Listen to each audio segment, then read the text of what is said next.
আসসালামু আলাইকুম রহমতুল্লাহি বারাকাতুহু। কি অবস্থা সবাই, কেমন আছেন? আশা করি আপনারা সকলে ভালো আছেন। নিয়ে আসলাম আপনাদের জন্য কি ছিল আমার অপরাধ গল্পের পার্ট 8। আর যারা চ্যানেলে নতুন আছেন তারা এখনই চ্যানেলটি সাবস্ক্রাইব করে দিবেন। তো চলুন আর বেশি দেরি না করে এখনই শুরু করে দেওয়া যাক আমাদের আজকের ভিডিও। আমি রাহাতকে বললাম, ওই উঠিস না কেন, কয়টা বাজে দেখ। রাহাত বলল, কয়টা বাজে? তখন আমি বললাম, সন্ধ্যা হয়ে গেছে, তুই এখনো উঠিস নাই? উঠ, না হলে পানি মারবো। রাহাত বলল, আরে উঠতেছি, পানি কেন আবার? ফ্রেশ হয়ে সবাই ছাদে গেলাম। আমাদের এখান থেকে সমুদ্র সৈকত কাছাকাছি, যেই কারণে ছাদে উঠলে সমুদ্র কিছুটা দেখা যায়। আমরা ছাদে আড্ডা দিয়ে বললাম, আজকে তাড়াতাড়ি ঘুমিয়ে পড়বি, কালকে সকালে সমুদ্র দেখতে যাব। আমরা নিচে নেমে যে যার রুমে চলে গেলাম। সকালে রেডি হয়ে নিলাম আর আমাদের ডিএসএলআরটাও হাতে নিলাম। অপরদিকে বনভোজনে আসা তারাও সমুদ্র সৈকতের দিকে রওনা হলো। আমরা এগিয়ে যাচ্ছিলাম, তখন কয়েকটা পরিচিত মুখ আমার সামনে ভেসে উঠলো। আমি অনন্যাকে বললাম, অনন্যা এদিক থেকে চলো, অন্যদিকে যাই। অনন্যা তখন বললো, কেন, কি হয়েছে? তখন আমি কানে কানে বললাম, এখানে আমার আগের কলেজের ছাত্র শিক্ষকদের দেখা যাচ্ছে আর সাথে লাবণ্যও আছে, তাই আমরা অন্যদিকে মোড় নিলাম। কথায় আছে না, যেখানে বাঘের ভয় সেখানে সন্ধ্যা হয়। আমি পড়ে গেলাম পুরনো বন্ধুদের সামনে আর তাদের সাথে লাবণ্যও। তখনই আমার একজন বন্ধু বলে উঠলো, কি রে সাজিদ, কেমন আছিস? তোরে দেখি না কতদিন ধরে, তুই নাকি তোর ভাইয়ের না সাথে রাগারাগি করে চলে এসেছিস। আমি তখন বললাম, না মানে এমনি। খেয়াল করলাম লাবণ্য নিচের দিকে তাকিয়ে আছে। তাকে প্রথম দেখে মনে করেছিলাম সে অনেক হাসি খুশি, কিন্তু এখন দেখে তা মনে হচ্ছে না। মনে হচ্ছে মনটা অনেক খারাপ। সত্যি বলতে মেয়েদের মন বোঝা অনেক কঠিন।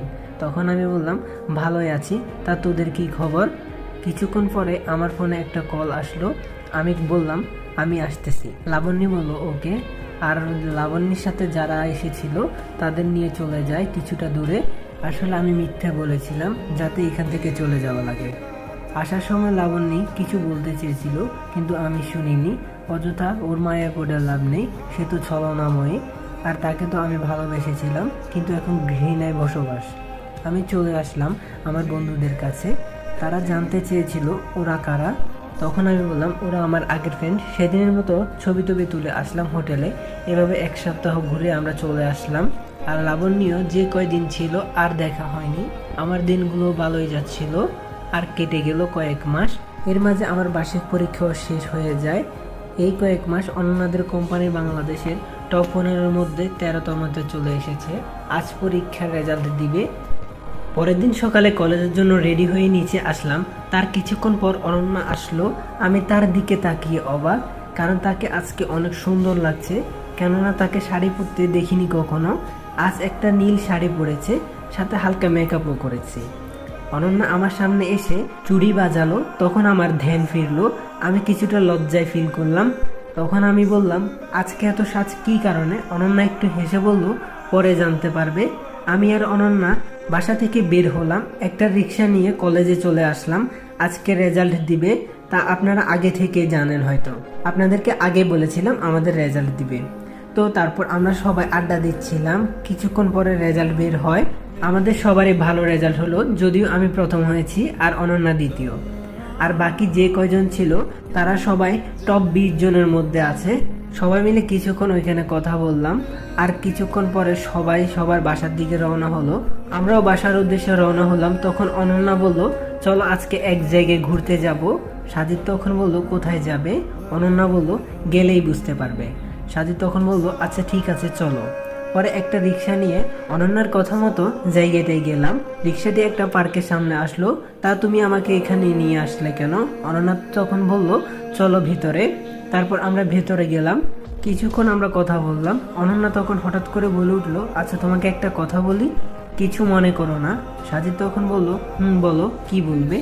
অনন্যা তখন বলল, জানি না তোমাকে কেন আমার এত ভালো লাগে। তুমি কি দিবে তোমার হাতটা ধরে হাঁটতে? প্রমিস, ছেড়ে যাব না কখনো। আমি সত্যি তোমাকে ভালোবেসে ফেলেছি। পারবে কি আমাকে তোমার জীবন সঙ্গিনী করতে? I love you so much.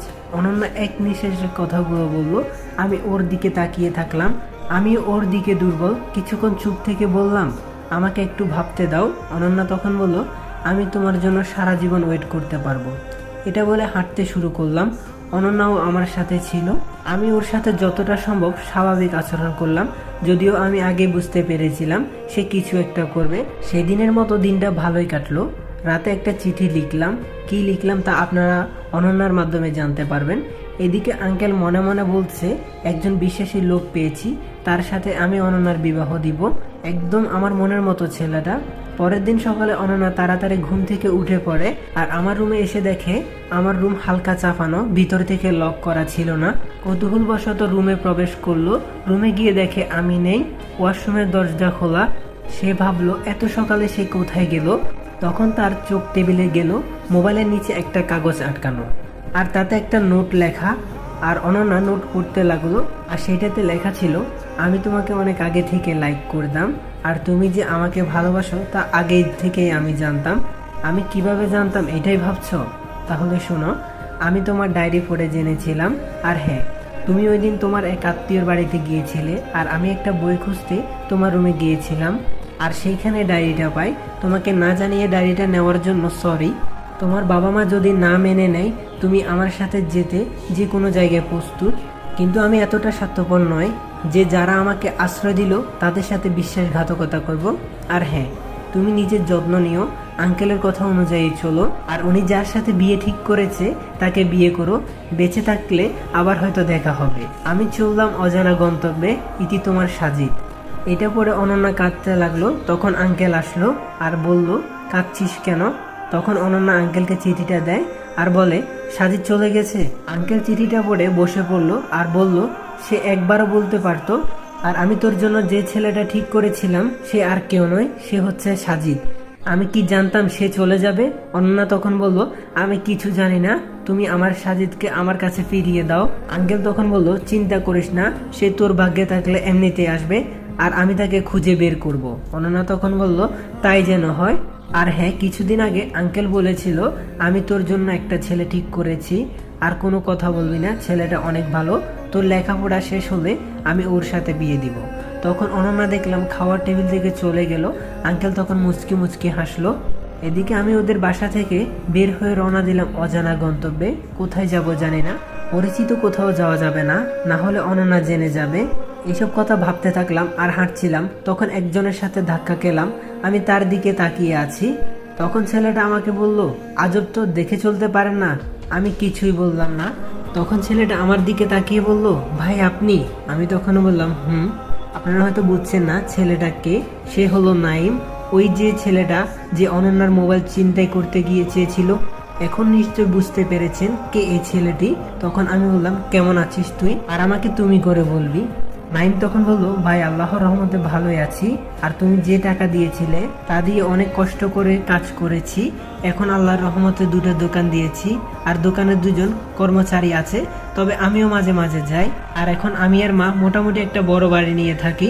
সত্যি বলতে সৎ পথে থাকলে এটাই ভালো, ধৈর্য ধরা, আল্লাহর প্রতি বিশ্বাস রাখা, আল্লাহ তাআলা একদিন ঠিকই ব্যবস্থা করে দিবে। এটাই সত্যি, হোক সেটা গল্প বা বাস্তবতা, তবে এটাই সত্যি। আমি এখন নিজেকে সফল বলতে পারবো, কারণ আমার মাকে আমি সুখে রাখতে পারছি, কারণ মায়ের সুখই আমার সুখ। আর এই কথাটা প্রতিটা ছেলের ইমোশন। তা তুমি কেমন আছো? তখন আমি বললাম, আছি কোনো রকম। আচ্ছা, একটা থাকার জায়গা জোগাড় করে দিতে পারবি? আর তারপর আমি কোনো একটা কাজ খুঁজে নেব। আমি বাড়ি থেকে চলে এসেছি, কিন্তু কেন চলে এসেছি তার কারণ বলিনি। নাইম তখন বলল, অন্য কোথাও যাওয়া লাগবে না, আমাদের সাথে থাকবে। 3 রুমে একটা ফ্ল্যাট খালি পড়ে থাকে, তোমার অবশ্যই কোনো চাকরি হয়ে যাবে। আর আমি মাকে তোমার কথা বলেছিলাম, মা তোমাকে অনেকবার দেখতে চেয়েছিল, সেই সুযোগটাও এসেছে। তখন আমি বললাম, আচ্ছা ঠিক আছে চল। নাইম এখানে কোনো একটা কাজে এসেছিল আর তার সাথে দেখা হবে আমি ভাবতে পারিনি। আমি আর নাইম চলে আসলাম ওদের বাসায়। এই বাসাটা অনন্যাদের বাসা থেকে অনেকটাই দূরে, রিক্সাতে করে আসতে প্রায় 1 ঘন্টা লাগবে। এটা শহর, এক বাসা থেকে অন্য বাসার লোকদের চেনা যায় না, আবার এত দূরে তা কখনোই সম্ভব না। আমি রুমে প্রবেশ করলাম। নাইম তখন বলল, মা দেখো কাকে নিয়ে এসেছি। নাইমের মা বলল, কাকে এনেছিস? ওই যে তোমাকে যার কথা বলেছিলাম, ওই ভাইটা। আন্টি আমাকে আপ্যায়ন করলেন আর নাইম বলল, সে বাসা থেকে রাগ করে এসে পড়েছে, তাই আমাদের এখানে থাকবে। আন্টি তখন বলল, তাতে কোনো সমস্যা নেই, তার যতদিন ইচ্ছে ততদিন থাকবে, কোনো সমস্যা নেই। তারপর আমাকে আমার রুম দেখিয়ে দিল। দুপুরের খাওয়া দাওয়ার পরে নাইম আমাকে নিয়ে একটা দোকানে গেল, কিছুটা বড় দোকান। ওখান থেকে কয়েকটা প্যান্ট শার্ট নিল আর বলল এটা আমার দোকান। তখন আমি বললাম তাহলে তো অনেক উন্নত হয়েছে। নাইম তখন বলল সেদিন আপনি আমাকে এই পথ না দেখালে হয়তো পারতাম না। তারপর বাসায় চলে আসলাম। পরের দিন চাকরি খুঁজতে বের হলাম। আর চাকরির জন্য একটা কাগজপত্র লাগবে, তাই কলেজ থেকে সার্টিফিকেট ও টিসি নিয়ে আসলাম। টিসি আনলাম এই জন্য যেন অনন্যার সাথে দেখা না হয়। চাকরি খুঁজতে খুঁজতে একটা পেলাম। অফিসটা বেশি বড় না, মাঝারি, প্রায় 200-300 কর্মচারী রয়েছে। এখানে যে সকল প্রোডাক্ট তৈরি হয় তার সম্পর্কে আমার ভালোই ধারণা আছে, তাই যে সকল প্রশ্ন জিজ্ঞেস করলো সব সঠিক উত্তর দিলাম। যদিও আমি রায়হান চৌধুরীর অফিসে তার কার্ড অনুযায়ী চাকরি করতে পারতাম, কিন্তু আমি ওখানে যাব না, কেননা ওনার সাথে আমান চৌধুরীর বা অনন্যার বাসার ব্যবসায়িক সম্পর্ক আছে, যে কারণে ওনার ওইখানে গেলে অনন্যারা জেনে যাওয়ার সম্ভাবনা আছে, তাই ওখানে যাব না। তা এখন বর্তমানে ফেরা যাক। এখানে চাকরি হওয়ার পর আমাকে বলল কালকে থেকে চাকরিতে আসতে। আমি অফিস থেকে বের হয়ে 1 কেজি মিষ্টি নিয়ে বাসায় রওনা দিলাম। বাসায় এসে জানালাম আমার চাকরি হয়েছে। ওনারাও খুশি হলেন। যেহেতু চাকরি হয়ে গেছে তাই আমাকেও অন্য কোথাও একটা ভার্সিটিতে ভর্তি হতে হবে। বাসা থেকে অনেকটাই দূরে একটা ভার্সিটিতে ভর্তি হলাম, অবশ্য অফিস থেকে অনেকটাই কাছে। আর অন্যদিকে নাইমও এখন ইন্টার সেকেন্ড বসে পড়ে। পরের দিন সকালে নাস্তা খেয়ে রওনা হলাম অফিসের দিকে। আজকে অফিসের প্রথম দিন, ভেবে নিজেকে প্রস্তুত করেছি। অফিসে গিয়ে আমার ডেস্কে পরিচয় করে দেওয়া হলো।